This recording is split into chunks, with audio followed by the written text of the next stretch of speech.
Studio বাংলার দাবি, গানটির গীতিকার বাউল আব্দুল খালেক দেওয়ান। ইউটিউবে প্রকাশ হওয়া গানটির ক্রেডিট লাইনেও তা লেখা। এখানে আপত্তি সংস্কৃতি কর্মীদের, ক্ষোভে ফেটে পড়েছেন নেত্রকোনার সংস্কৃতজনরা। তাদের দাবি, গানটির গীতিকার বাউল সাধক রশিদ উদ্দিন।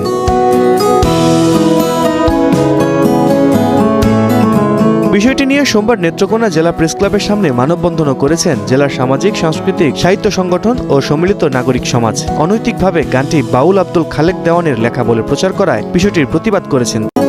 মাগোমা জিগোজি গানটির গীতিকার ও সুরকার রশিদ উদ্দিন বলেই বিভিন্ন জায়গায় পাওয়া খ্যাতিমান সঙ্গীত শিল্পী বারি সিদ্দিকের একটি ভিডিও। 6 বছর আগে ইমপ্রেস অডিও ইউটিউব চ্যানেলে প্রকাশ হওয়া ভিডিওতে মাগোমা গানটি রশিদ উদ্দিনের বলেই জানিয়েছেন বারি সিদ্দিকী।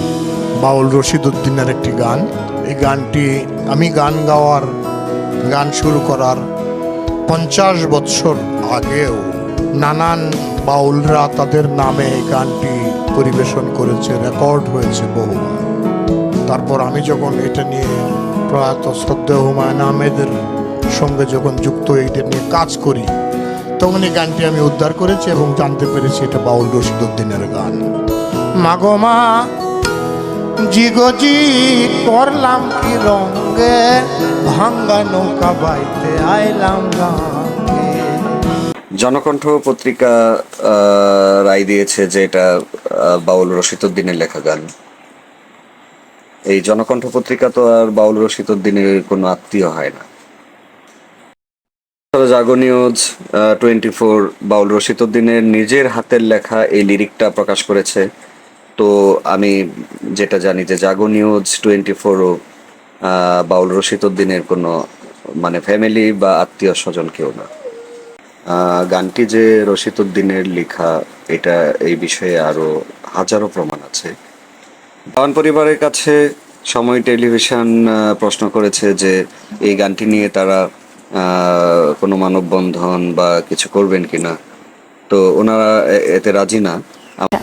রশিদ উদ্দিনের পরিবার থেকে বা তার ভক্তবৃন্দরা যে এই গানটির অভিযোগ নেওয়ার জন্য তারা সংবাদ সম্মেলন ডেকে তারা কথা বলেছে, অভিযোগ তুলেছে, তো আপনাদের দিক থেকে কি এই গানটির অভিযোগের বিরুদ্ধে কি আপনাদের কোনো সংবাদ সম্মেলন বা কোনো আনুষ্ঠানিক ঘোষণা বা কোনো কিছু কি করার প্ল্যান আছে, যে একটা আনুষ্ঠানিকভাবে কোনো পদক্ষেপ নেবেন আপনারা, এরকম কিছু?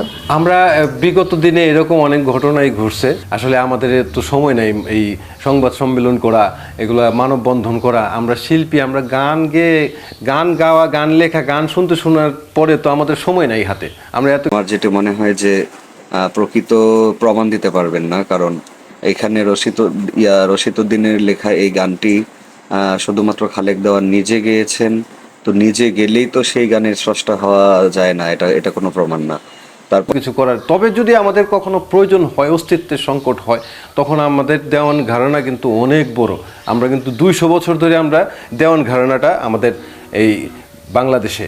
তো এই 200 বছরে আমাদের পরিবারটা বিশাল, প্রায় হাজার ছেড়ে এখন লক্ষের কাছাকাছি। সুতরাং চাইলে আমরা এক ডাকে আমরা লক্ষ লোক একসাথে হতে পারি। আমাদের কোনো প্রয়োজন নাই এগুলো করার।